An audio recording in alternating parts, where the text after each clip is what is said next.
bravery in saving a patient's life. However, the meeting took a sharp turn. Instead of praise, she received a harsh reprimand for not seeking the help of her seniors before taking action. That moment cemented her fears about him. Dr. Sheriar's wrathful demeanor made it clear that her efforts to impress him were futile, and she resolved to maintain her distance. From then on, she avoided him at all costs, altering her routes and routines whenever she suspected he might cross her path. Outside of work, Hana lived near the hospital with her younger brother Yusuf and their mother. Their father had passed away years ago after a long battle with cancer, leaving their mother to shoulder the burden of raising and educating her children. She succeeded against all odds, and both siblings followed in their father's footsteps, pursuing careers in medicine. At 25, Hana was determined to complete her internship as quickly as possible to begin earning and support her family. She longed to see her mother retire from her job, believing it was her turn to provide. Yusuf, now 23, and in his final year of medical school, shared her aspirations. Together, they were a family bound by love, resilience, and a shared dream of fulfilling their father's legacy. Determined to safeguard her career, Hana resolved to avoid any form of reckless or impulsive behavior that could jeopardize her future. She maintained a disciplined approach, steering clear of unnecessary risks and distractions, and her efforts were paying off as she successfully navigated her way through the challenges of her new role. Dr. Hana was midway through her lunch after a grueling shift in the emergency room when ward boy Sam approached her. "Dr. Hana, Dr. Sheriar is calling you to his office," he informed her, his tone neutral but firm. Hana froze, her fork clattering onto the plate. A wave of anxiety swept over her, and her hands turned clammy. What could he possibly want now? She racked her brain, replaying every action from the past few days. She had been meticulously cautious, going to great lengths to stay out of trouble, especially when it came to Dr. Sheriar. But with him, she could never be sure. Her attempts to stay invisible after their last encounter had been successful so far, yet here she was, summoned again. Her mind buzzed with nervous thoughts as she approached his office.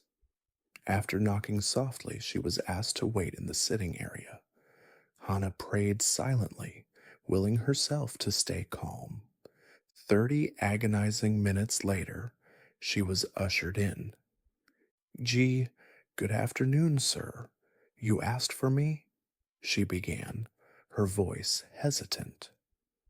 Dr. Sheriar, seated behind his desk, looked up from his files. His bloodshot eyes and unyielding glare struck her like a physical blow.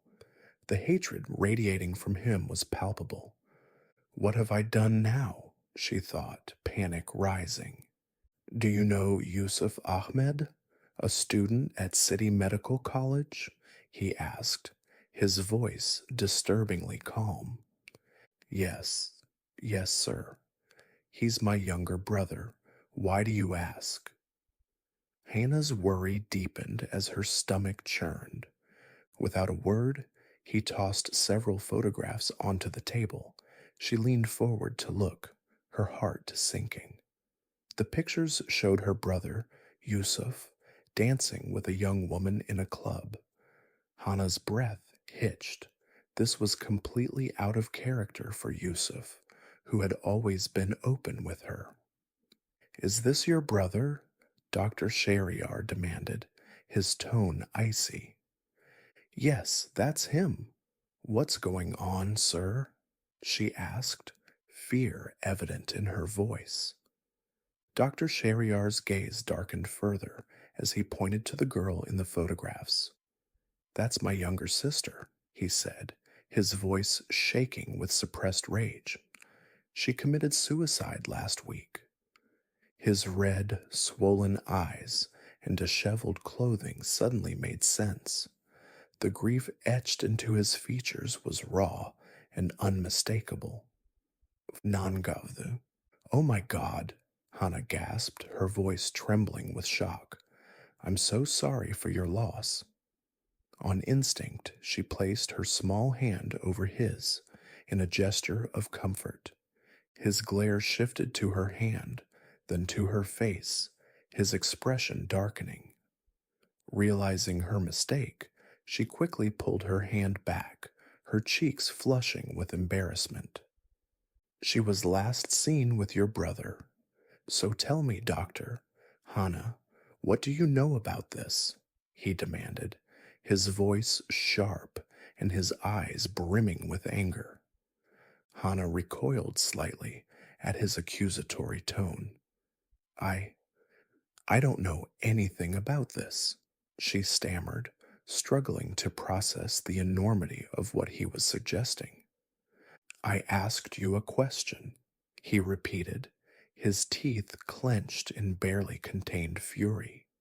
Hana swallowed hard. I am truly sorry for your loss, Doctor, Shahryar, and I can't imagine the pain you must be going through.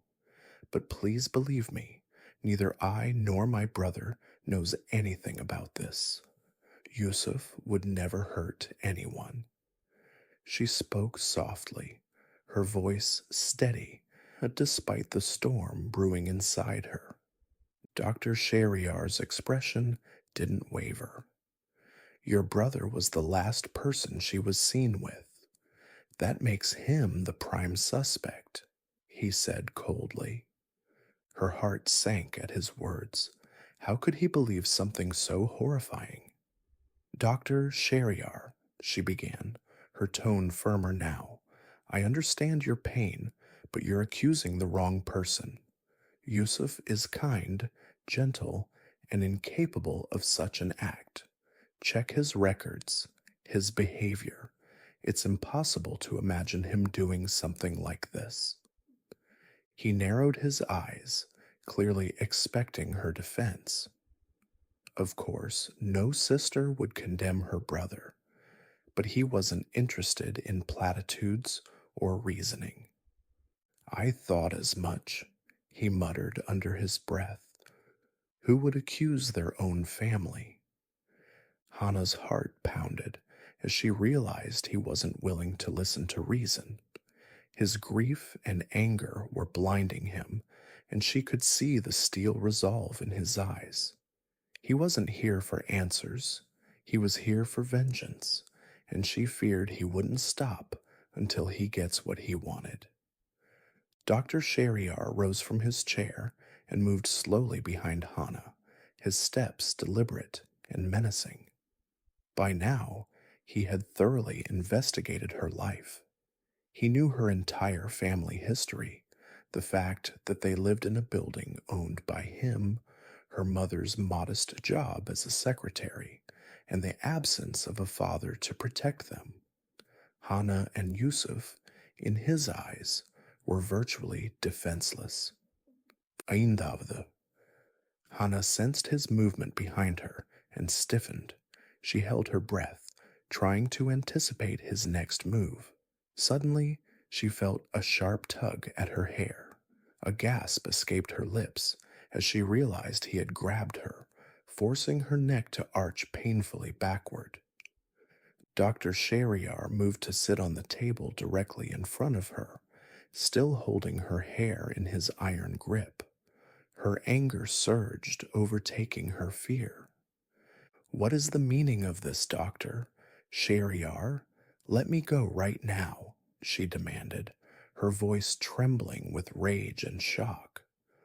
Unbothered, he smirked and leaned closer. Whether you tell me the truth or not, I have my ways of finding out, he said coldly. For example, torturing your brother, cutting off his limbs, or even making you and your mother suffer. Trust me, I've never seen anyone survive my methods. Hana's eyes widened in horror as the gravity of his words sank in. Her heart raced, and her mind screamed in desperation. Doctor, Shariar, please. You're mistaken. My brother is innocent. He hasn't done anything. Please believe me, she pleaded, tears streaming down her face. He sneered at her response. Predictable, he muttered dismissively. I called you here to inform you that you won't be seeing your brother again. Releasing her hair, he stood up and brushed off her pleas as if they were insignificant. Hana gasped, her hand flying to her head, tears now blurring her vision from the physical and emotional torment. What do you mean by that? You can't do this, she shouted, mustering what courage she had left. Dr. Shariar chuckled darkly. Just watch me, he said, pulling out his phone. Let me show you where your brother is right now. He held the screen in front of her, revealing a video of Yusuf tied to a chair. His face was swollen and bloodied, and his head drooped as if drugged. Hana let out a sharp cry, her hands covering her mouth as her world shattered.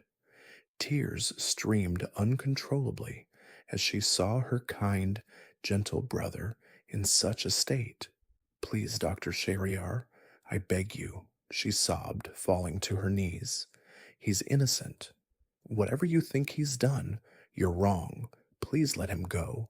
She clung to his hands, pleading desperately. Arhavde. He coldly pulled his hands away, crossing his arms. I've already prepared your termination letter, Doctor, Hana, he said, his voice devoid of empathy. Hana froze in disbelief. Her mind raced. What would happen to her family if she lost her job? How would they survive? Worse, what would become of Yusuf? Suddenly, he grabbed her shirt, pulling her harshly toward him. The force caused the buttons to pop open, exposing her cleavage. The proximity was suffocating, his masculine scent overpowering her senses. Paralyzed with fear, Hana closed her eyes tightly, silently praying for deliverance from this nightmare.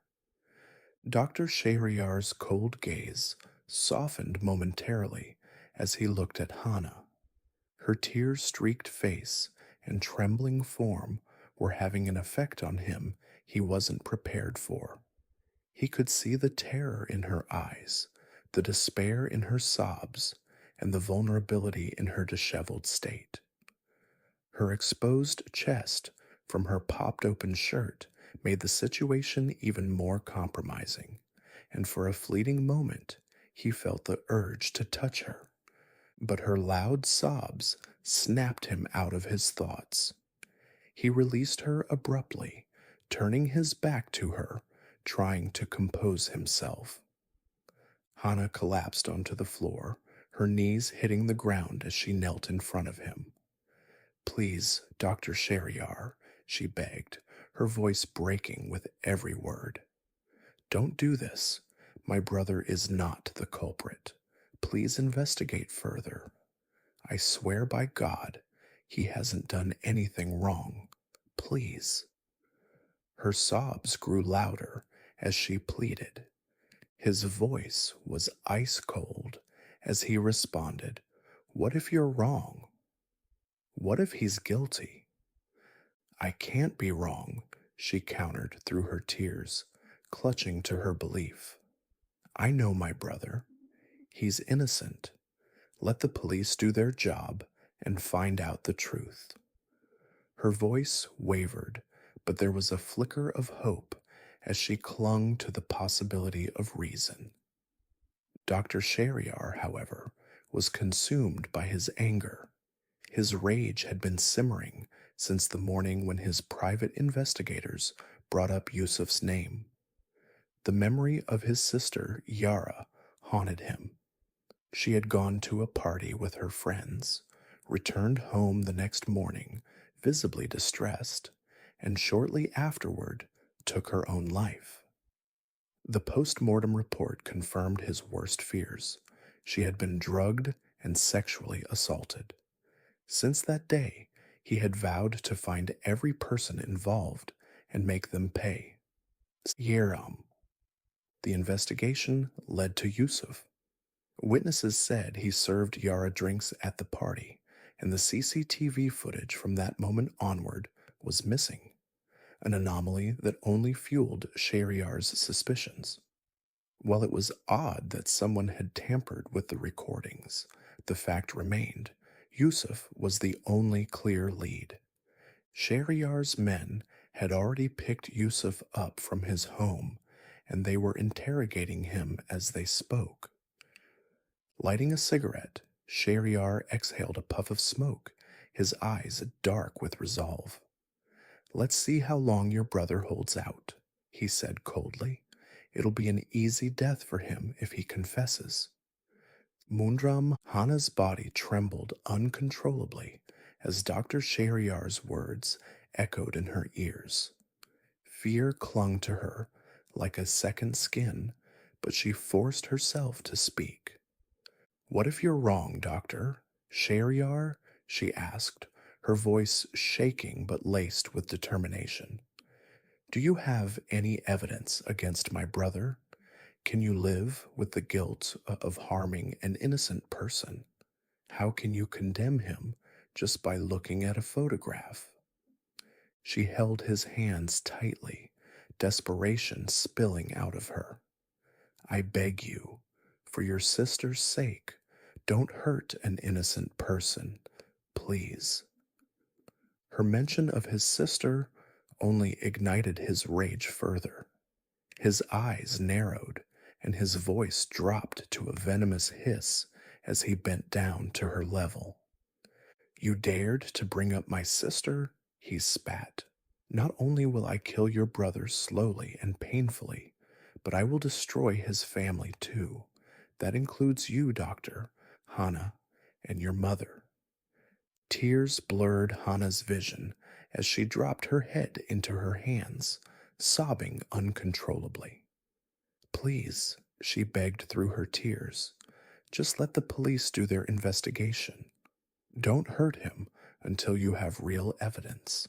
I'm begging you." For a moment, her vulnerability and pleading struck a chord in him, but not in the way she hoped. Instead, it awakened something dark. The sight of her kneeling before him, broken and desperate, stirred his twisted desires. Her tear-streaked face, trembling lips, and helplessness made his pulse quicken. He felt himself harden as thoughts he shouldn't entertain clouded his mind. Yetavdu. He forced himself back to focus and threw her a lifeline, or so it seemed. "Fine," he said, lighting another cigarette. "You want an official investigation? You'll get it. I'll give you 2 months. Her sobbing stopped as she looked up at him, hope flickering in her tear-filled eyes. "If your brother is innocent, as you claim," he continued, exhaling smoke, "then I'll leave him alone." Relief washed over her. She scrambled to her feet, wiping her face with her sleeve. "Thank you, Doctor Shahryar," she said earnestly. "You'll see that my brother has done nothing wrong." But he wasn't finished. "These 2 months of extra life for your brother come at a price, Doctor Hana," he said, watching her closely.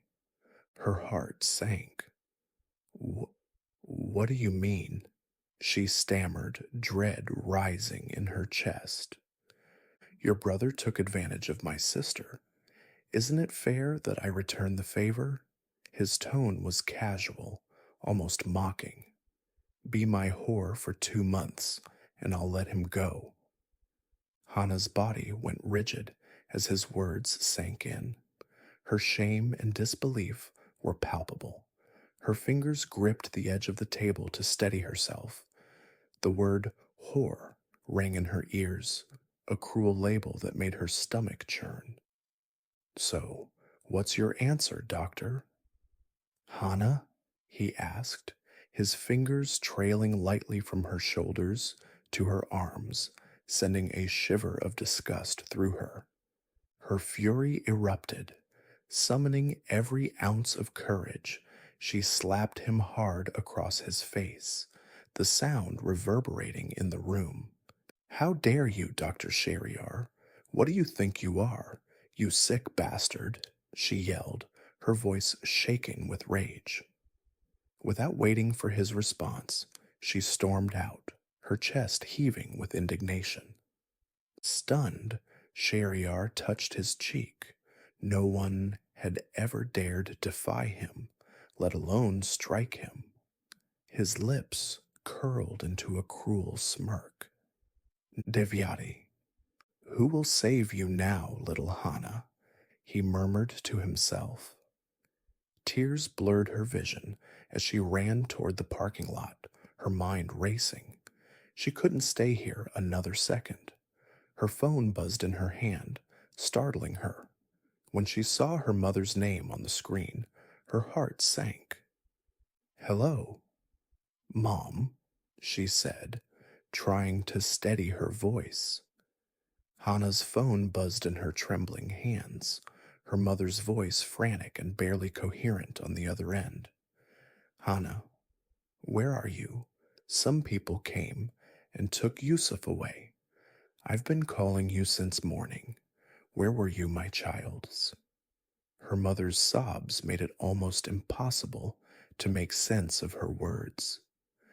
Hana's heart sank. Mom, I'm so sorry. It must have been a signal issue. Don't worry. I'm coming home right away. We'll find him, I promise, she said, trying to inject as much reassurance into her voice as she could. Her mother, still hiccuping between words, pleaded, Yes, my dear. Please come faster. Bring my Yusuf back to me. The line went dead. Hana sat on the cold floor of the parking lot, her body shaking with grief and helplessness. How had her world unraveled so quickly? Just hours ago, her life had been ordinary, but now it felt as if everything was slipping through her fingers. Tears streamed down her face as she cried, her sobs breaking the silence around her. Minutes turned into what felt like hours before she gathered herself and made a decision. Wiping her face, she stood up and headed toward the one place where she might find answers or a way to end this nightmare. Bursting into Dr. Sheriar's office without knocking, she found him deep in conversation on the phone. Her sudden entrance made him glance up, his expression cold and unreadable. I accept, she said, her voice trembling as she locked eyes with him. Dr. Sheriar ended his call with deliberate slowness, his dark gaze fixed on her. Rubbing his cheek where she had slapped him earlier, he smirked. But first, he said, his tone menacing, we have some unfinished business to attend to. Batavda. As he stepped closer, Hana instinctively backed away, her eyes cast downward. She could feel the weight of his presence and knew without a doubt that she was in deep trouble. Get on your knees, he commanded, his voice firm and unyielding. She blinked, her brows furrowing in confusion. What? She stammered. Are you hard of hearing? He snapped, impatience lacing his words. Her throat tightened as she exhaled the breath she hadn't realized she was holding. Reluctantly, she lowered herself onto her knees, the cold floor biting through the thin fabric of her clothes.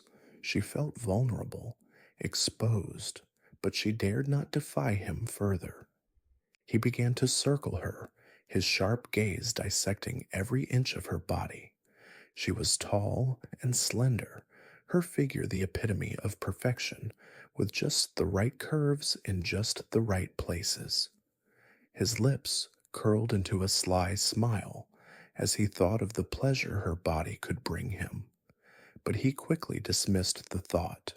This was about punishment, not pleasure. Stopping directly in front of her, he reached for his belt, the metallic clink of the buckle echoing in the silent room. Her breath hitched as he began to unbutton his pants, the deliberate movements filling her with a sense of dread. Her mind raced, every nerve on edge as she anticipated what was coming next. Then it hit her, a surge of adrenaline, a refusal to submit. She gasped, leaping to her feet and darting away from him. "What are you doing, doctor? Shahryar?" she cried, her voice trembling with shock and disbelief. He advanced on her, unrelenting. "Your punishment?" he growled. "You really thought you could get away with that stunt you pulled?" She backed into a corner, her heart pounding against her ribcage like a trapped bird. "Stay away from me," she warned, though her voice faltered. Her mind screamed for an escape as he loomed closer, his intentions chillingly clear. "Now, come on, suck me till I come," he cornered her. He added while pushing her down to the floor by her shoulders.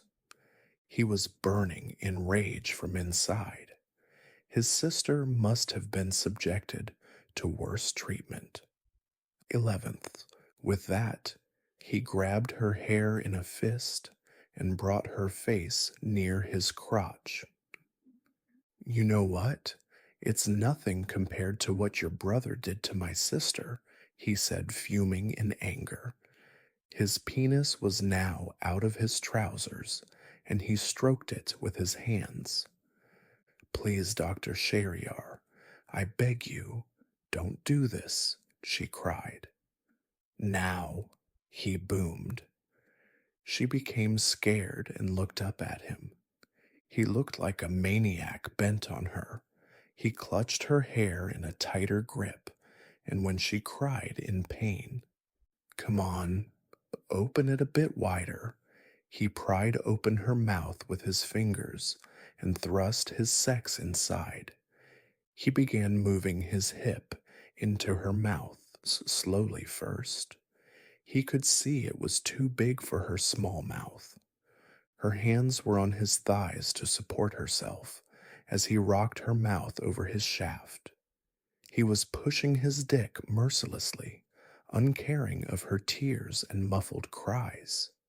He began thrusting deeper and faster. His organ was now reaching up to the back of her throat. His lust was becoming uncontrollable. He wanted to fuck her so badly. She was trying desperately to pull him out, but both her hands were caught by one hand and her hair by another. He continued the thrusting until he came in her mouth. She was red due to embarrassment and the cruelty he inflicted on her. "If that's the price for my brother's life, I will pay it," she thought, her resolve unshaken. Even if it offered the slimmest chance to save him from the clutches of this vile man, she was willing to endure anything. "Get up and clean yourself," Shahryar ordered coldly, buttoning his pants without sparing her a second glance. His tone was devoid of emotion, as if the events that had just transpired were meaningless to him. She staggered to her feet, her body trembling with exhaustion and humiliation, and disappeared into the attached washroom. The sound of running water filled the room as he leaned back in his chair, lighting a cigarette. The faint glow of the lighter illuminated his cruel smile. Shahryar inhaled deeply, savoring both the nicotine and his triumph. He hadn't imagined she would stoop to such desperate measures, yet here she was, a broken pawn in his game. Stupid woman, he thought, smirking. She believed her sacrifice would save her brother. How naive. She had no idea what she'd unleashed upon herself. Her brother wouldn't be spared, not after what they did to his sister. No, he would destroy them both, slowly, painfully, completely. 4. 12. Hana scrubbed herself in the washroom, trying in vain to erase his stench from her body and mouth. Tears streamed down her face, but she forced herself to stifle her sobs. She had to endure this. At all costs, she had to save her brother. Summoning every ounce of strength, she stepped out with newfound resolve. "When will you release my brother?" she asked quietly, her voice trembling, her eyes fixed on the ground. "Go home, pack your bags. My driver will pick you up in the evening," Shahryar said coldly, his piercing gaze fixed on her. "You'll stay with me for these 2 months. "Is it necessary?" she whispered hesitantly, dread creeping into her voice. "How else do you think I'll fuck you, Dr. Hana? Or do you want me to visit your home?" he murmured into her ear, his words making her cheeks flush with humiliation. "When will my brother return home?" she asked again, desperation evident in her tone.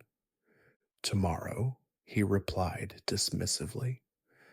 I I have a few requests," she began hesitantly. "Like?" He leaned back in his chair, feigning disinterest. "I need this job, Dr. Shahryar, and this arrangement, it must remain a secret," she stammered, barely able to meet his gaze. "Fine," he said curtly. "You can continue working here, but always remember who you belong to. And don't upset me if you want your brother to live a long life." He moved behind her, biting her neck, causing her to flinch.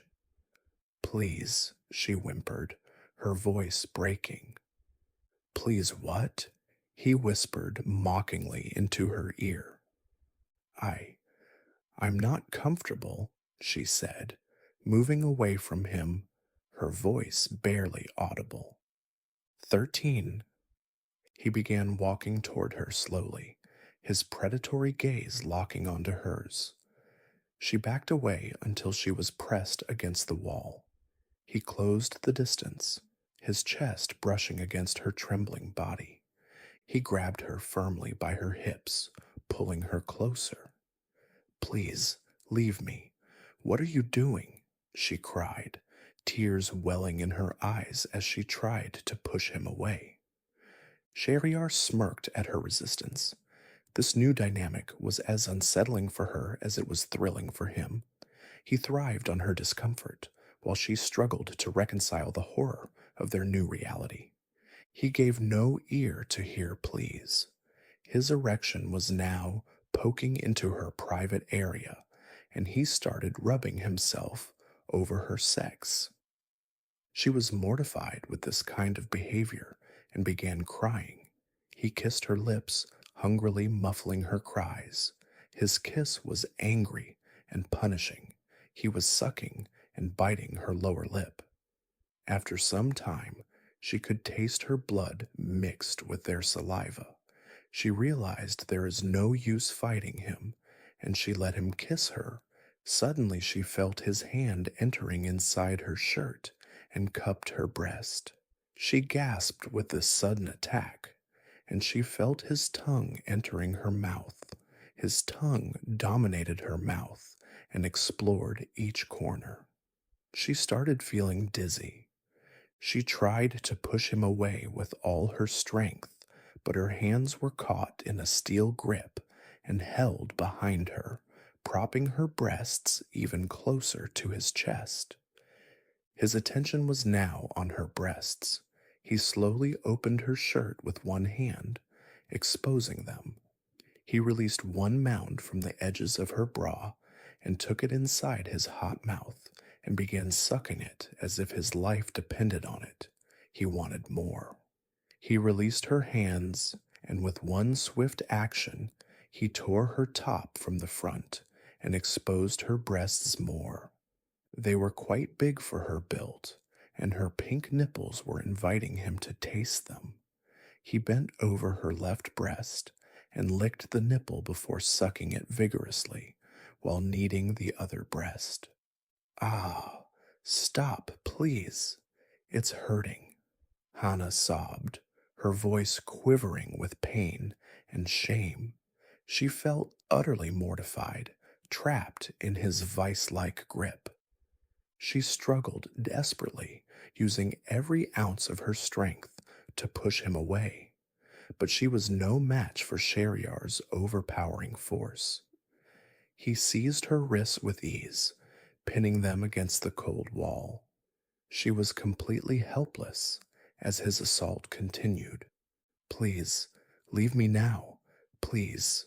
It's hurting so much, she cried out, tears streaming down her face. Her voice cracked with despair, but her pleas only seemed to fuel his cruelty.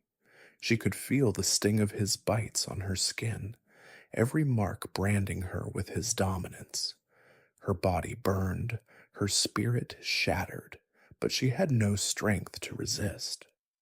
After what felt like an eternity, he finally released her. Hana collapsed inwardly, her body trembling as she hugged herself, trying to shield her exposed skin from his lustful gaze. She felt stripped of all dignity. This is just a small token to mark the beginning of our new relationship, Sheriar said with a smirk, brushing his lips against her forehead.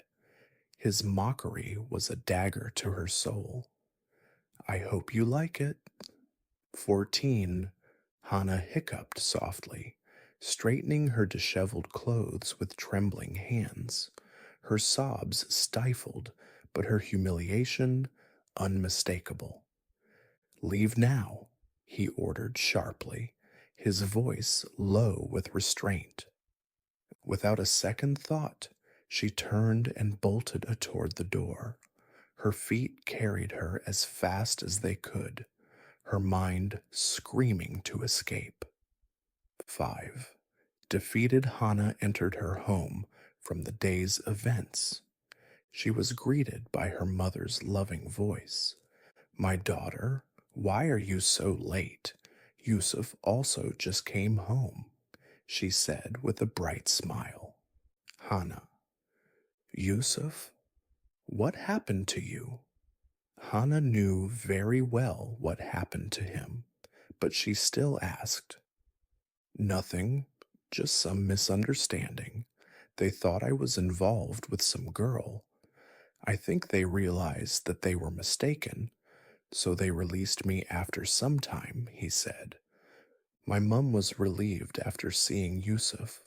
My sweet family, I hope they are always safe and healthy, away from people like Dr. Sheriar. She thought with painful memories of today. Mom, please give me some food, Hana said dejectedly. What happened, dear? Are you not feeling well? Her mother asked, concern etched on her face. Yusuf also looked at her with worry. No, Mum. I'm good. It's just that today was a bit hectic. I'll go rest in my room, Hana replied quickly, forcing a small smile. She hurried to her room, knowing the dam holding back her tears was on the verge of breaking. As soon as the door shut, she collapsed onto her bed, burying her face in the pillow as silent sobs shook her body. The humiliation, pain, and fear of the day overwhelmed her, and the realization of what lay ahead made her chest tighten. Evening arrived, and her phone rang. It was him. The driver is waiting outside your home, Sheriar said coldly. Just give me half an hour, please, she whispered. 15. He hung up without a response. Hana composed herself and went to Yusuf's room. She needed answers. Yusuf, tell me about Yara. How do you know her? Yusuf seemed puzzled. We had mutual friends. Other than that party, we never met. I don't know why anyone would think I was involved with her. Her heart sank. How had her brother become entangled in this nightmare? Time was running out, and his life hung by a thread. She called her closest friend, Maya, and quickly explained the situation. Maya, I need the best private detective in town. I have to get to the bottom of Yara's suicide and clear Yusuf's name. After the call, Hana packed her clothes and emerged from her room. She approached her mother, her heart heavy with guilt. Mom, there's a medical camp for refugees in a nearby city. I've been asked to go with the team. I'll be away for around 2 months. 2 months? That's such a long time, Hana. Can't you avoid it? How will we manage without you? Her mother protested, visibly upset. Mom, it's important. I have to go. Yusuf is here now. He'll take care of you. Please take care of yourself, or I'll be worried and won't be able to focus on my duties, Hana said softly, trying to reassure her. Her mother sighed but nodded, kissing her forehead. I'm so proud of you, my sweet daughter. Go and do your job well. Yusuf hugged her tightly. Take care, Hana. With a lump in her throat, Hana picked up her luggage and stepped out. A sleek black car was parked outside. The driver rolled down the window and asked her name. She nodded silently, confirming her identity, and climbed into the car. As the car pulled away, Hana glanced back at her home, her heart aching with the knowledge that she was leaving behind her family to face a dark and uncertain future. 16. 6. Hana arrived at the grand mansion as instructed. The driver left her at the gate, and as the car drove away, she found herself standing alone, the vast structure looming before her. A wave of panic hit her as she realized no one was there to receive her. What am I doing here? She thought, her feet instinctively turning back toward the gate. She was about to leave when the large gate creaked open. A middle-aged woman stepped out, her keen eyes observing Hana. Are you Dr. Hana? She asked. Yes, Hana stammered, her voice barely above a whisper. Please come inside. The master left instructions that you'd be staying here for some time. I've already prepared a room for you. I'm Martha, the housekeeper and cook, the woman said with a warm smile. Thank you, Martha, Hana replied hesitantly, stepping inside. The interior of the mansion was nothing short of breathtaking. Ornate furnishings, high ceilings, and an air of luxury that starkly contrasted with the dark nature of its owner.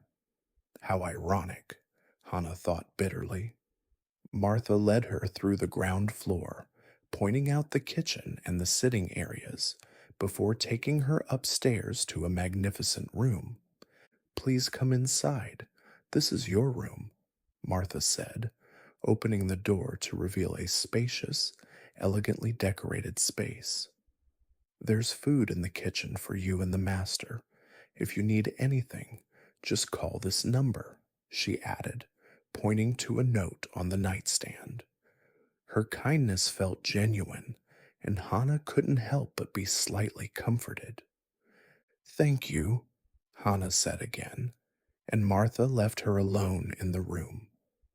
Hana placed her suitcase on the floor and sat on the plush bed. Her body felt heavy with exhaustion, both mental and physical.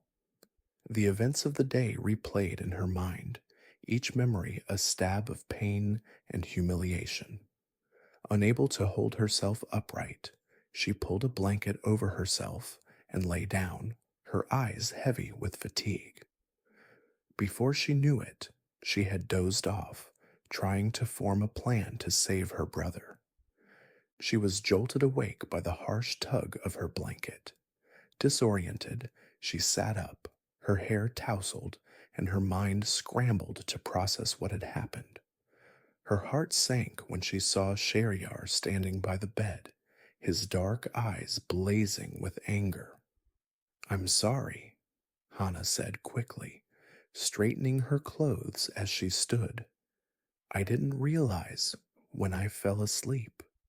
17. "Enjoyed the nap?" he asked coldly, his tone laced with sarcasm. "You look very comfortable in my bed. Interesting," he added, his words cutting. Hana stayed silent, knowing there was nothing she could say to pacify him. She instinctively began to move back as he advanced toward her, his predatory gaze fixed on her. Her back hit the wall, and she realized there was nowhere left to go. He stood dangerously close, invading her space. He raised a hand as if to touch her, his fingers hovering near her skin. She flinched and closed her eyes tightly, bracing for the pain she thought was coming. But he stopped. His hand dropped and he stepped back, his gaze hard and unreadable. Her silent fear seemed to break through his intentions, though she couldn't tell if it was pity or something else. Hana's eyes filled with tears. She lowered her gaze, trying to hide her shame and helplessness. How did it come to this? She thought, despair tightening its grip on her heart. Hana stood frozen, her body trembling with fear. Her teary eyes, shaky hands, and quivering lips made her vulnerability palpable and disturbingly desirable to him. She looked like a fragile bird caught in a predator's claws, and he relished the power he held over her. "She is mine to do whatever I want with her," Sheriar thought, his mind clouded with dark satisfaction. His jaw tightened as the weight of his vendetta against her family settled over him again.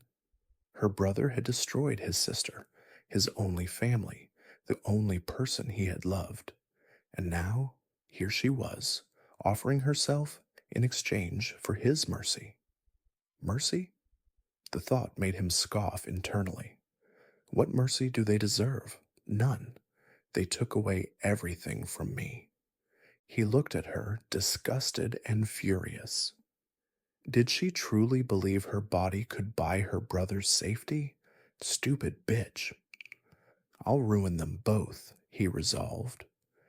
"Take off your clothes," he ordered, his voice low but laced with anger.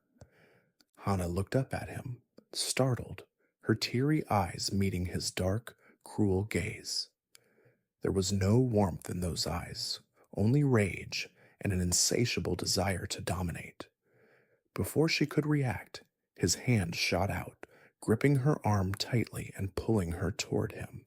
She gasped, her body stiffening against the force of his grip. "You're here as my whore, aren't you?" he whispered menacingly into her ear, his voice dripping with venom. "Then act like one. Come on, whore." 18. The word hit her like a slap, the cruelty of it stripping away the last remnants of her composure. Her mind spun, and the gravity of her situation finally sank in. This wasn't some terrible nightmare she could wake up from. This was her reality.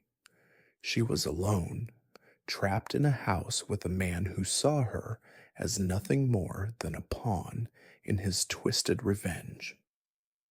"I cannot do this," she thought, her heart pounding in her chest.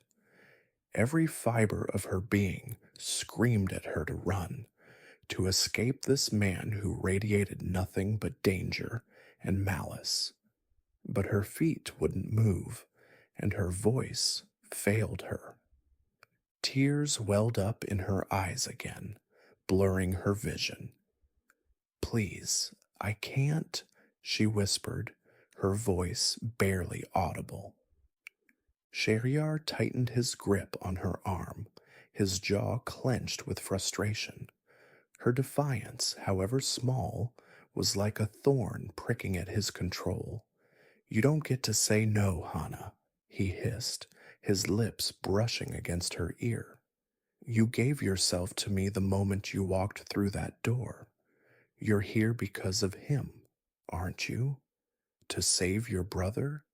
Then do what you're told, or he pays the price." Her breath hitched, and she felt the cold, suffocating weight of his words. She couldn't let anything happen to Yusuf. But how could she survive this? How could she give in to this monster without breaking completely? "Please, don't do this," she begged, her voice trembling as tears streamed down her face. "I'll do anything you want, just don't hurt me." Shahryar's eyes narrowed as he looked at her. He saw the fear, the desperation, and something else, a spark of resistance she tried to hide. It made him pause for a moment, but then his lips curled into a cruel smile. "Hurt you?" he said mockingly. "This is only the beginning, Hana. You don't even know what pain is yet." Hana's knees threatened to buckle under her as the full weight of his threat loomed over her. She was trapped in his world now, and there was no escape. Hana's voice trembled with desperation as she stepped back, trying to create distance between herself and the looming figure before her. "Dr. Shahryar, I want to go back home. Please let me go. It was all a mistake," she stammered, her heart pounding. She tried to step past him, her body trembling with fear. But her attempt to leave was futile. Shahryar's cold laugh echoed in the room, sending chills down her spine. "Haha, do you think it's that easy to come and go from here?" he mocked. In one swift move, he grabbed her hair and yanked her back into place. "No, no, please. It was a mistake. I want to go home," she cried, her voice breaking as tears streamed down her face. "Not before 2 months," he said sharply, his voice low and menacing.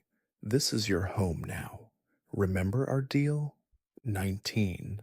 Hana broke into loud sobs, hiccuping as her cries filled the room. She felt the crushing weight of her helplessness, regret coursing through her veins. She missed the safety of her home, her mother's comforting presence, everything she had left behind for this nightmare. "Just remember a few things, and you might actually enjoy your stay here," Shahryar continued, his voice calm but dripping with cruelty. He reached out, running his thumb over her trembling lower lip. "First, I hate tears. Second, I hate repeating myself." His voice grew colder, more commanding, and most importantly, "Never deny me. You will give me what I want, when I want, and where I want." He wiped away her tears, roughly, his touch as invasive as his words. Hana's sobs intensified. She regretted every decision that had brought her to this moment. How could she have been so foolish?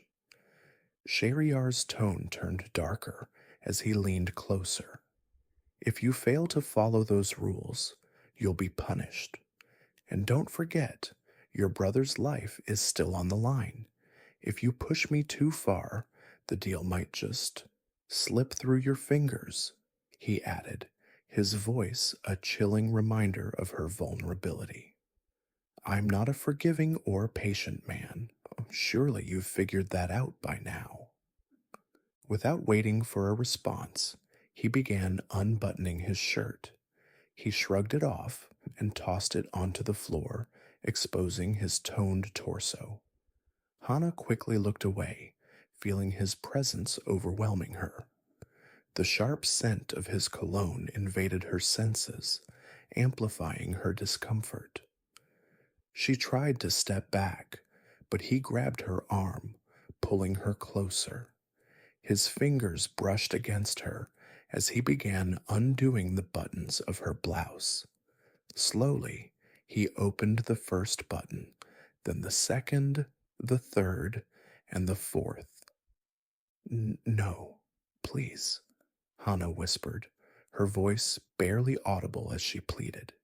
She wanted to raise her arms to shield herself, to push him away, but she knew resistance would only worsen her fate. Her arms remained at her sides, frozen in place. Shahryar's piercing, angry stare silenced her protests. Her hands trembled but stayed still as fear overtook her. He continued his task, methodically unbuttoning her blouse as if her protests didn't exist. Hana held her breath, her chest tight with panic. His fingers brushed her skin as he undid each button, lingering too close to the sensitive swell of her breasts. She squeezed her eyes shut, willing herself to disappear, but there was no escape from the harsh reality she found herself trapped in. "Take a breath," he murmured softly. She exhaled, releasing the breath she'd been holding for what felt like an eternity. He observed her uneven, shallow breathing, punctuated by fleeting pauses. 20. His gaze lingered as her black brows peeked through, contrasting against her fair skin. Slowly, he slipped her shirt off, revealing more of her. Gently, he reached behind, swept her hair aside, and unfastened her bra, letting it slide off her body and fall to the floor. Unable to resist, he began pressing warm, lingering kisses along her slender neck and down her back. It had been far too long since he'd been with a woman, and the tension coiled within him begged for release. She had entered his life at the perfect moment, igniting a fire he was desperate to unleash. He started giving small hickeys on her, and with his hands, he cupped her breasts and started kneading them. Hana was shocked and embarrassed with the kind of sensations she was feeling. His touch was like an electric sensation, burning her skin and her insides. She could feel herself getting wet below. With a single, swift action, he pulled her trousers down, leaving her in panties. She was mortified by his actions, but her fear of him was stronger. She tried to cover her breasts with her arms. He caught her arms in his hands and brought them behind her, and warned with his eyes to keep them there. He was still kissing and biting her extended neck. His one hand was over her left breast, and the other was moving down inside her panty. Please stop." Hana's voice trembled as she grasped his hand, halting him before he could touch her further. Her eyes pleaded with him, wide with fear and desperation. He froze for a moment, his gaze meeting hers through the mirror. His eyes were blazing, a dangerous shade of red, filled with fury and frustration, as if she'd snatched away his most prized possession. "Trust me," he said coldly, his voice low and threatening. "If I stop now, you'll end up in bigger trouble. It's better for you if I just continue what I was doing." Hana's hand faltered, her soft grip loosening as his words sunk in. A single tear escaped her eye, tracing a sorrowful path down her cheek. Her body trembled, helpless under his menacing glare. He took this opportunity and inserted his fingers into her clit. She shuddered by his sudden intrusion in such an intimate area. It was too embarrassing for her to see herself like that in the mirror in front of her. She closed her eyes in shame. "Look who is wet here," he said, making her cringe from inside. Shahryar smiled wickedly in the mirror at her as he began eating her neck and giving her several bite marks. They were a sign that she was his property now, his ownership reminder for her. He was fondling her breast with one hand, and with another hand, he was rubbing her clit. His hard member was rubbing over her ass. Another strong wave started building in her groin. She was trying hard to close off her thighs to ward off his touch and her pussy. He put his knee between her thighs to stop her efforts, and in retaliation, he thrust his 2 fingers inside her while rubbing the clit with his thumb. She squirmed in pain and pleasure. "Open your eyes," he huffed against her ear. She slowly opened her dazed eyes and looked at him through the mirror. He was smiling evilly at her and increased his finger-fucking speed. He knew she was about to come. It was getting too much for her to bear. The shame, pain, embarrassment, and this unknown pleasure. 21. Finally, she cummed on his fingers. He felt her vagina contract around his fingers and her body shuddering. He released her from his hold and moved to the table to light a cigarette. "My turn now." "On your knees," he said. "You know the drill. Come on, get started." He inhaled a puff and pointed towards his penis. "No, I don't want to do it." Hana's voice was shaky as she tried to back away, her wide eyes pleading with him. The memory of her morning ordeal played vividly in her mind, fueling her fear. "No?" Shahryar tilted his head, his voice cold and mocking. "Wrong answer?" His tone hardened as he took a menacing step toward her. "What did I just say about denying me, sweetheart?" Hana panicked, her instincts kicking in as she turned and bolted away from him. Her breath came in shallow gasps, but she could hear his footsteps closing in behind her. "You never learn, do you?" he hissed, his voice carrying an ominous calm. "Well, don't worry. I have plenty of other ways to make you obey." With those words, he flicked his half-smoked cigarette to the ground, grinding it under his shoe. Her stomach dropped as she watched him bend down and pick up a leather belt from the floor. The sight of it made her freeze, her terror doubling. "Please, don't do this," she whimpered, her voice trembling as she backed into a corner. Tears streaked her face as she pressed her hands against the wall, desperate to escape. "Please don't hurt me. I beg you." But her pleas fell on deaf ears. Shahryar's expression remained cold and unyielding. Without a word, he raised the belt high and brought it down with a sharp snap. Hana screamed, a sharp cry of pain that echoed through the room. "Ah, please stop," she cried out, clutching her arm where the belt had struck. Her body flinched instinctively as he raised his arm again. This time, the belt landed across her thighs, leaving an angry red mark on her pale skin. "Ah, please stop," she begged, her voice raw and desperate. Tears streamed down her cheeks as she cowered against the wall, her body trembling uncontrollably. 22. Shahryar raised his arm for another strike, but before he could bring the belt down again, Hana acted out of sheer desperation. She lunged forward, throwing her arms around him and clinging tightly to his chest. "Stop, please, stop," she sobbed, her voice muffled against his chest. "I'm sorry. I'm so sorry. Please forgive me.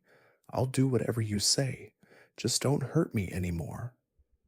Her unexpected gesture took him by surprise. He froze, feeling the warmth of her soft body pressed against his, her tears soaking into his shirt.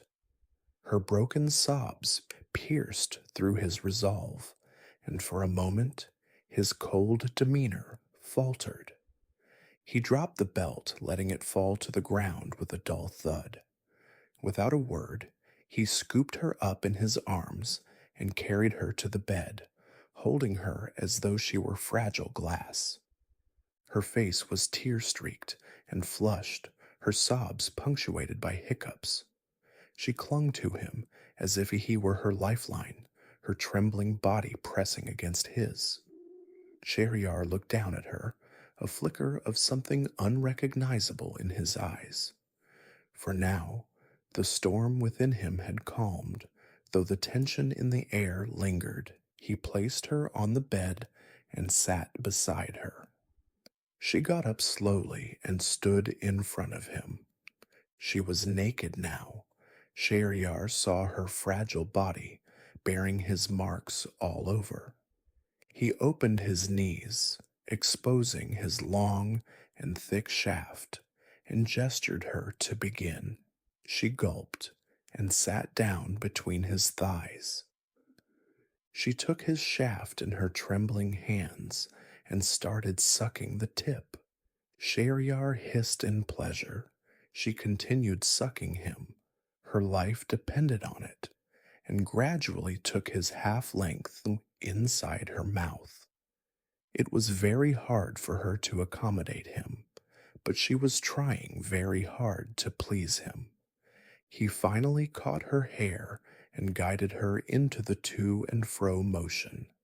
He felt the sexual tension building up inside. The scene in front of him was splendid. This is just the beginning. I will ruin you and your whole family, Yusuf. He stopped her after some time and laid her on the bed. He jumped over her and positioned himself. Please don't hurt me, Hana requested, whimpering. He ignored her plea as he wanted his release now. First, he inserted his middle finger inside her wet pussy, and with his thumb, he started rubbing her clit. These new sensations were foreign to her, but she liked them. She arched her back, oblivious to its effect on Shahryar. Her eyes were closed, and her mouth slightly open. He knew she was ready for him. Suddenly, she felt his fingers were replaced by his massive tip, and that filled her with fear. She knew there was no way he could fit in, but was cut off when he placed his palm over her mouth, and in one swift stroke he entered her. Her cries was muffled due to his hand over her mouth, but he couldn't stop her eyes, from where tears were running in streams and made the pillow wet. 23. She was stunned by the sudden invasion. She could feel her vagina stretched to the hilt.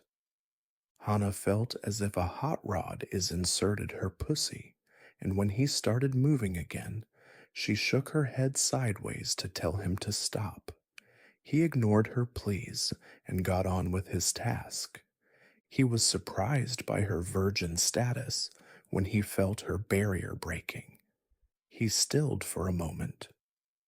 Shahryar knew it must be painful for her for first time, but he neither cared nor he stopped.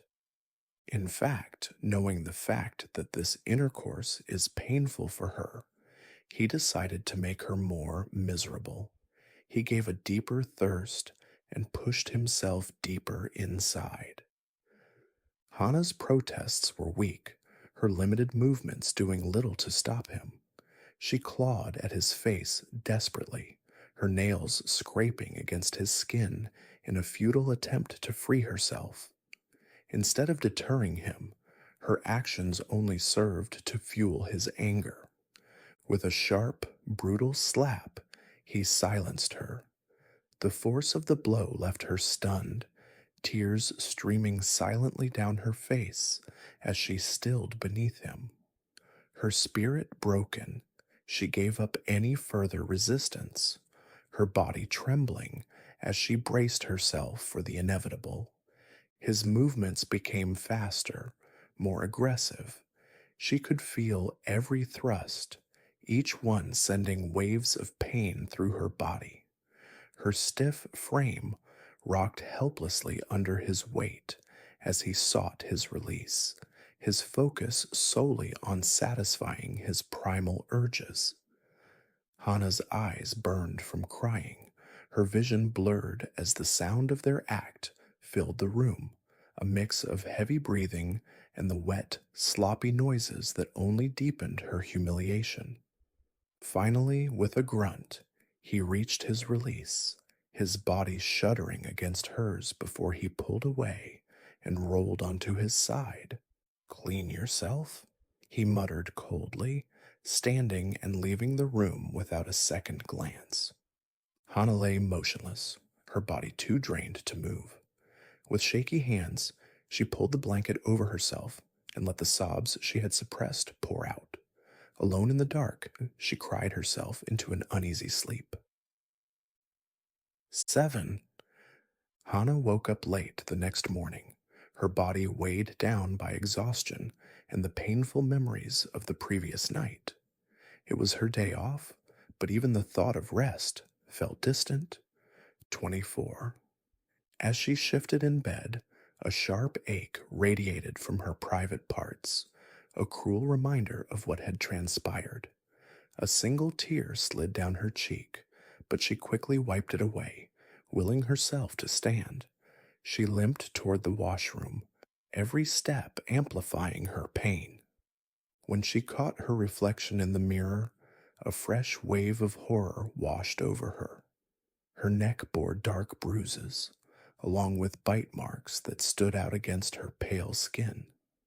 Panic bubbled up as she thought of work. How would she hide these marks? Her hands trembled as she adjusted her hair, futilely trying to cover the evidence of her suffering. Looking further, she noticed the red welts from the belt strikes crisscrossing her body. Tentatively, she touched one, wincing as pain shot through her tender skin. She hissed, pulling her hand away. Her lower lip was split, and her swollen eyes and face bore the marks of her torment. She leaned against the sink, staring at herself with a mix of sorrow and disbelief. How did I let it come to this? She wondered, her eyes welling with fresh tears. Seeking some solace, she turned on the hot water in the tub and sank into it, letting the warmth envelop her sore muscles. For a moment, the heat dulled the aches, providing a temporary escape, but as she stared at the ceiling, her mind remained heavy with anguish. The bath could soothe her body, but it couldn't wash away the scars on her heart. Hana sat on the edge of her bed, her mind swirling with plans and desperation. She needed a way out of this nightmare, a strategy to reclaim her life. A mental note formed. Call Maya. Ask her if she knows a detective, someone reliable, someone sharp. She was willing to spend every penny of her savings if it meant securing her safety. Everything depended on it. After her bath, she stepped into her room and paused. The bedsheet had been changed, the room tidied, and her clothes neatly folded into the cupboard. Relief washed over her. At least she didn't have to face anyone while dealing with her raw emotions. A plate of breakfast and a steaming cup of coffee sat on the table. Grateful yet wary, Hana quickly dressed and devoured the food. It was her first meal in nearly 24 hours. Hunger had gnawed at her, but the act of eating felt strangely mechanical. When she finished, she placed the empty plates in the kitchen and retreated to her room. Just as she sat down, A knock at her door startled her, sending her heart racing. Not him. Please, not him. Hesitantly, she opened the door, only to find a young boy, around 4 or 5 years old, peering inside. His chubby cheeks and innocent eyes were an unexpected sight. "Hello," she said softly, managing a small smile. 25.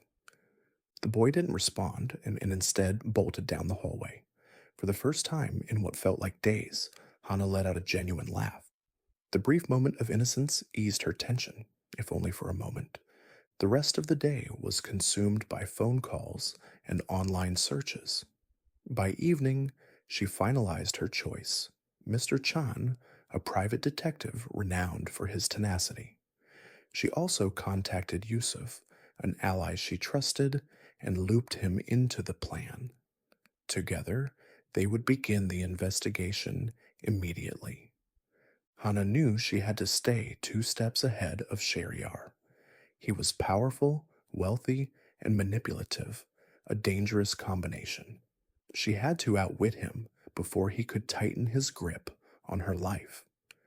As night fell, anxiety crept back into her mind. Tomorrow, I have to return to the hospital. How will I face him every day? The thought made her stomach churn.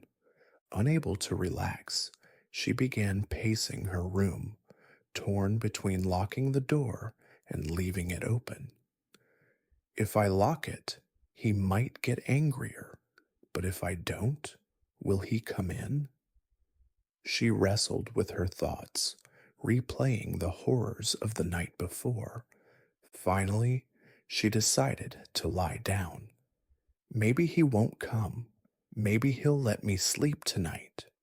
But her hope was shaky. To her surprise, Sheriar didn't visit her that night. He stayed away, knowing she needed time to recover. For now, he would wait, letting her body heal before inflicting fresh wounds. As Hana drifted into uneasy sleep, she clung to a fragile sliver of hope. Her plan was in motion, and tomorrow could bring a chance for change. 26. 8. Hana woke up early the next morning, determined to face the day despite the turmoil within her.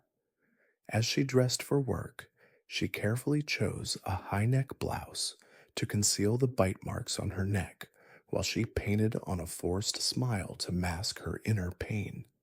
Her plan was simple: avoid confrontation. She would quietly slip out of the house and catch a taxi to work, skipping breakfast altogether. But as she stepped out of her room, she caught sight of the nanny chasing after the little boy from yesterday, a plate of food in her hand. Hana quickened her pace, descending the stairs to the ground floor.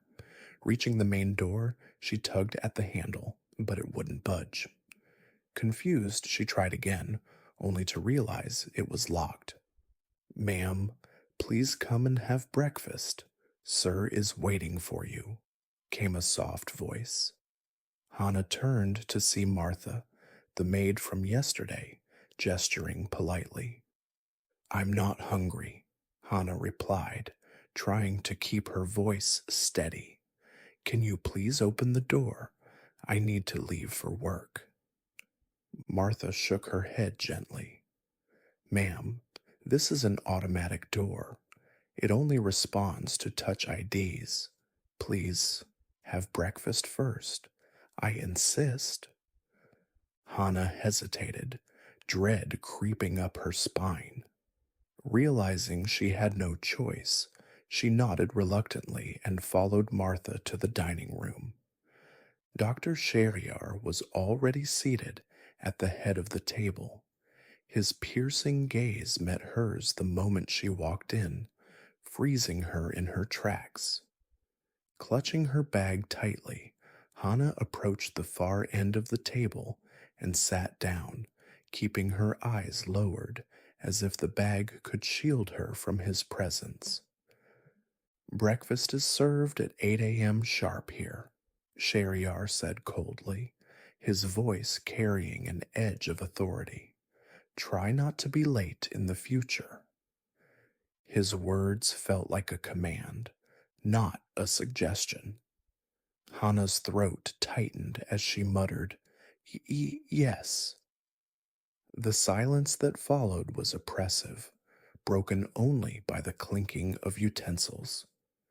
Hana ate quickly, each bite feeling heavy and forced. She avoided his gaze, but she could feel his eyes on her, sharp and unforgiving. 27.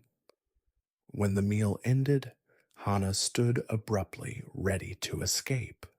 Her heart raced as she braced for whatever might come next. Follow me, Shahryar commanded as he rose from the breakfast table. Hana hesitated for a moment, clutching her bag tightly, but ultimately she had no choice. She trailed behind him, her heart pounding with dread. They reached his car, and he opened the door for her. With trembling hands, she climbed in.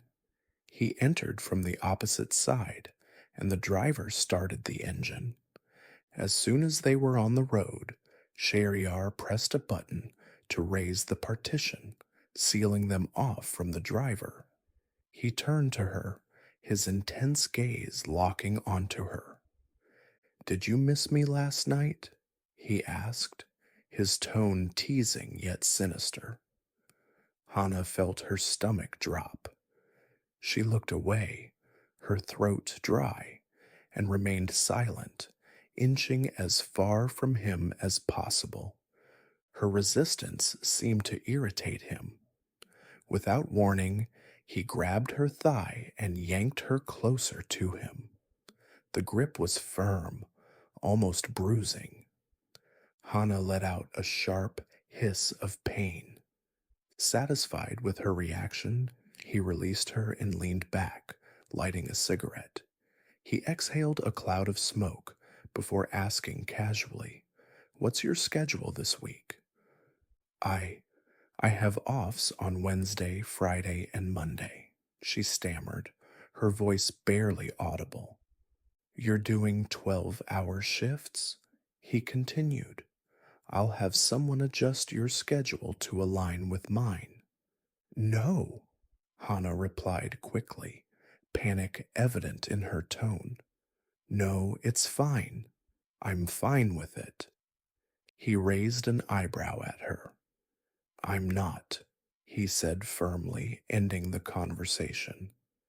After a pause, he leaned closer, his voice lowering to a whisper. "Are you still sore down there?" 28. Hana's face burned with embarrassment. She averted her eyes, refusing to answer, and hugged herself tightly, as though trying to shield herself from his piercing gaze. "Shall I check for myself?"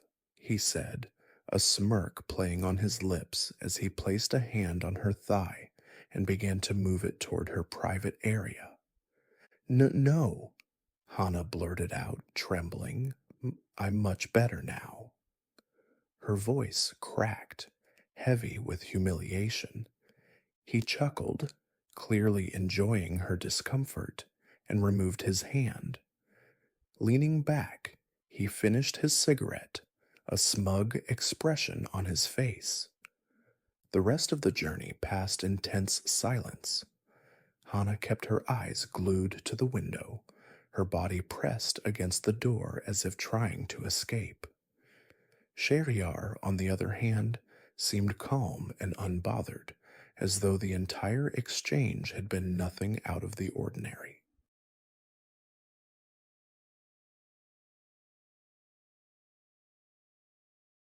Hana's workload consumed her day, offering her a much-needed refuge from the troubling thoughts that constantly loomed in her mind.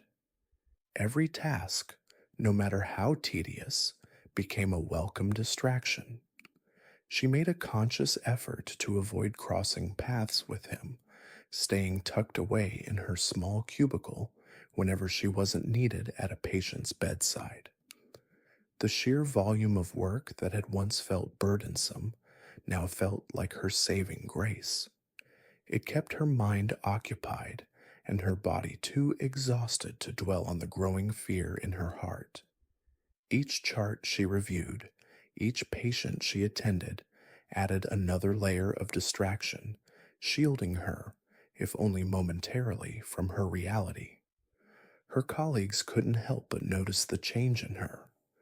Hana, who was once approachable and engaged, had grown unusually quiet and withdrawn. The sparkle in her eyes had dulled, replaced by an unspoken heaviness. Conversations that would have once drawn her in were now met with polite smiles and excuses, but no one pressed her about it. They chalked it up to temporary stress or fatigue, assuming she'd bounce back soon enough. What they didn't know was that Hana wasn't just battling work pressures, she was fighting to survive, one day at a time.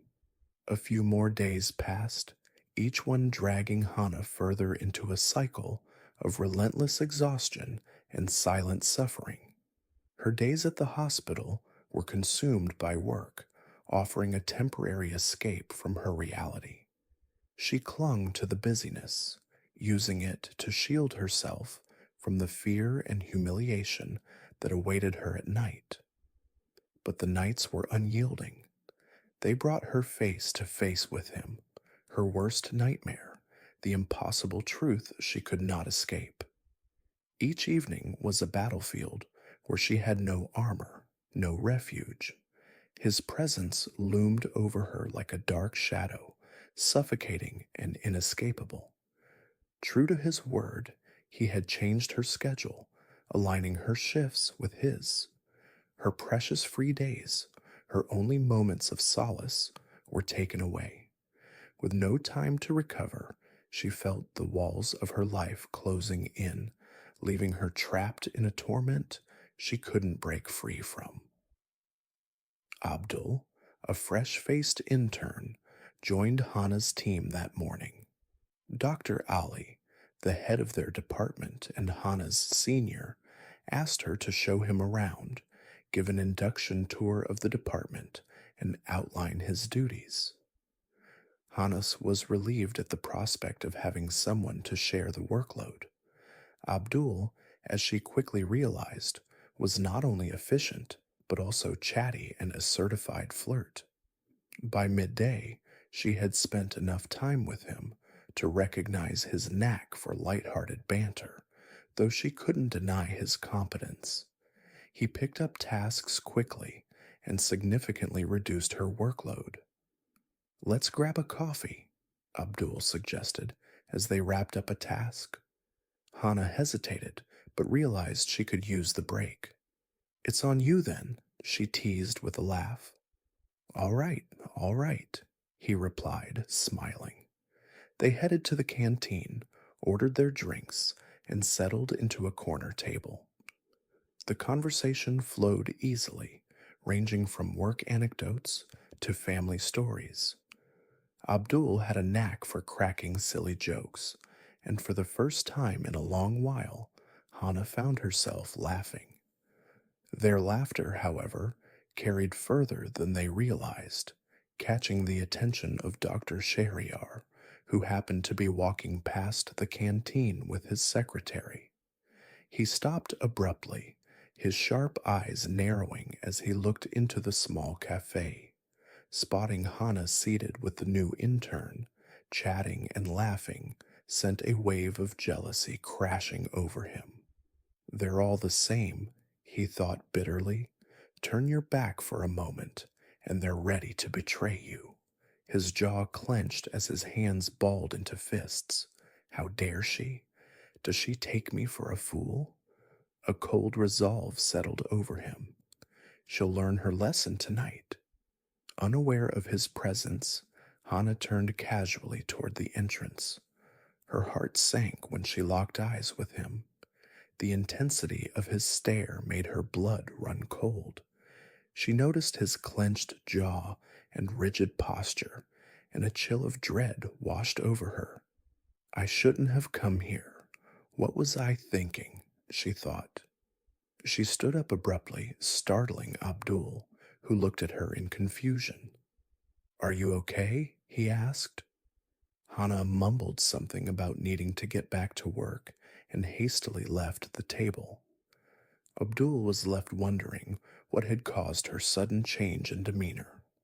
Dr. Shariar didn't say a word. He turned on his heel and walked away, his anger simmering beneath the surface. The rest of Hana's day was a blur. She was distracted, her mind clouded with worry about what awaited her later. Her heart raced every time she thought about returning to his home.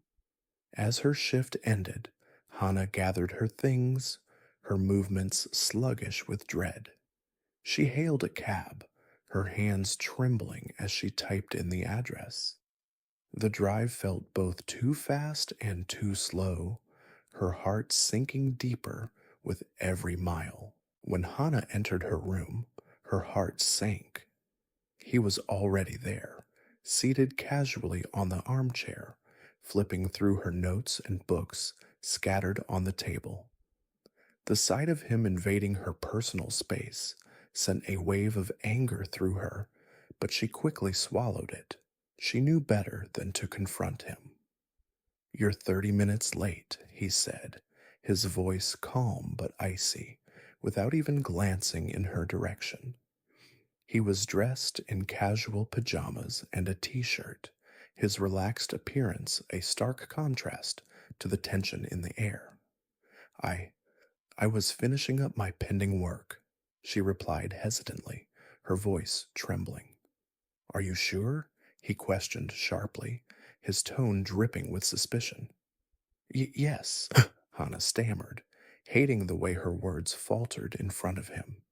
She loathed how powerless she felt under his scrutiny. Without warning, he stood up and strode toward her with alarming speed. Instinctively, Hana stepped back, her fear evident in her wide eyes. But she couldn't escape him. He grabbed her wrist tightly, his grip like iron, and twisted her arm behind her back, forcing her against the wall. "During your working hours, you were whoring around," he spat through clenched teeth, his face inches from hers. "And now you have the audacity to lie to me about it? Working, were you? Oh, really?" Hana winced as pain shot through her arm. His words cut deep, each syllable filled with venom. She could feel his anger radiating off him, and she knew there was no use defending herself. Tears welled up in her eyes, but she bit her lip to stop them from falling. Her body trembled against the cold wall as she braced herself for whatever might come next. Hana's chest tightened with anger and pain as his disrespectful words echoed in her ears. She struggled against his unyielding grip, her wrist throbbing as she tried to break free. His face was so close to hers now that she could feel his warm breath brushing against her neck and ear. "Dr. Shariar, leave me, please," she said through gritted teeth. "I wasn't dating him. We just had a cup of coffee." Her frustration began to bubble over. Who did he think he was to dictate her actions? She couldn't hold back any longer. "And even if I were dating him," she added sharply, her voice rising, "who are you to question me? You're not my boyfriend or my husband. You have no right to interfere in my personal life." Her words struck a nerve. He released her wrist abruptly and ran his hand through his hair, pacing slightly as though trying to regain control. Hana rubbed her sore wrist, her anger giving her a surge of courage. She turned to face him, standing her ground. But before she could say another word, he moved toward her suddenly and slapped her hard across the face. The impact was jarring, sending her stumbling backward until she collapsed onto a nearby chair. Her face burned, turning crimson from both the sting of the slap and the humiliation that came with it. Stunned, Her hazel eyes filled with fresh tears that spilled over uncontrollably. She looked up at him, her gaze filled with pain and accusation. "You are my whore," he spat viciously, his voice dripping with venom as he grabbed a handful of her hair, yanking her head back painfully. "Mine, and I don't share my things. How dare you even think about another man?" His words, laced with possessiveness and fury, sent a chill down her spine. Her scalp stung as his grip tightened, and she winced, fresh sobs racking her body. "You thought you could make a fool out of me, huh?" he hissed into her ear, his tone cold and menacing. "Please, Dr. Shariar," Hana begged through her tears, her voice cracking. "I'm not dating him. We just went for coffee, that's all." Her pleas seemed to fall on deaf ears. His anger was a storm, and she was caught in its fury, her tears and words unable to reach him. All she could do was pray silently for this nightmare to end. "You couldn't stay one day without a dick, could you?" he growled menacingly, yanking Hana up from the chair with ease. He shoved her against the wall, his larger frame pressing her into the cold surface, cornering her completely. "Please, just leave me," Hana whimpered, her voice trembling. "You want it so badly, huh?" he hissed, his lips grazing hers as his hand slid into her trousers. "You could have come to my office. I would have satisfied you better than him." His breath mingled with hers, and she couldn't escape the suffocating scent of his sweat and cologne. Her body recoiled instinctively, and she turned her head to the side, her breaths coming in shallow gasps as she tried to block him out. Her mind raced with fear and mortification, his crude words and invasive actions making her feel completely powerless. "I'm sorry," she choked out between sobs, tears streaming down her cheeks. "I'm sorry, okay? I won't do it again. Please, just stop."